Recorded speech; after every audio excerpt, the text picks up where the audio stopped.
Hey KRCL listeners, this is Aldine, the punk rock farmer, and this kicks off a series where turning all our thumbs a little greener is something we'll be striving for. I recently attended Wasatch Community Gardens workshop on starting seeds indoors. I know with the unseasonably warm weather, I'm itching to start planting this year's garden. So let's see what our friend Emma Kroon Van Dies had to say. I think it's really important to understand when you're planting seeds inside is that we're not actually using soil. So the seed starting mixes that you can buy at stores, there is no soil in there, and there's actually no nutrients in that soil mixture. So we're going to be calling it a potting medium, and I actually make my own. And I take 1 part peat moss to 1 part perlite. This is a sterile mixture, meaning that there's no bugs, there's no funguses in it, and I get to control that. It's going to be really easy for your seeds, once they've got it started, to get their roots to go really far out, really far down. They can move around really easily. How about a little bit about containers? What are we growing in? Here at Wasatch Community Gardens, we actually buy plug trays. These you can find at any garden nursery store. You can buy them from a lot of seed companies online. Somebody also asked today, can I plant in milk cartons and in egg cartons? And absolutely you can. Just make sure that that container has a hole in the bottom for that water to drain out of. The second part of this is any container that you are planting seeds in, it needs to sit in a tray that doesn't have holes.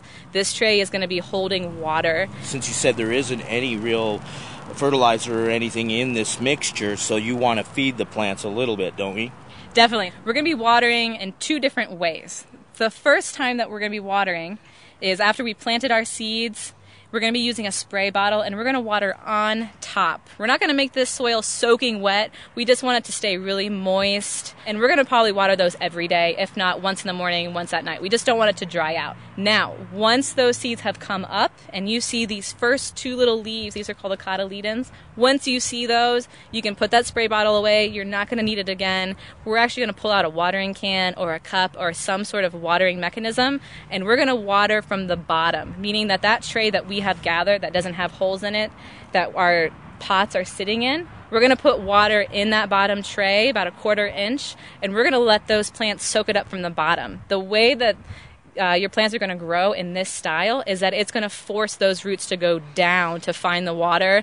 And like we mentioned earlier, that soil mixture that we started our seeds in, it didn't have any nutrients in it, so we need to give our plants a snack. We need to, at least once a week, we need to add something to that water that we're putting in the tray, whether it could be compost tea that you're making yourself or fish emulsion, just some sort of nutrients that you can add to it. You don't need to do it every day. You need that plant to kind of learn that it needs to store that food. That was Emma from Wasatch Community Gardens, and I'm Aldine, the punk rock farmer, turning all our thumbs a little greener on your community connection, 90.9 FM, KRCL. See the farmer on the other side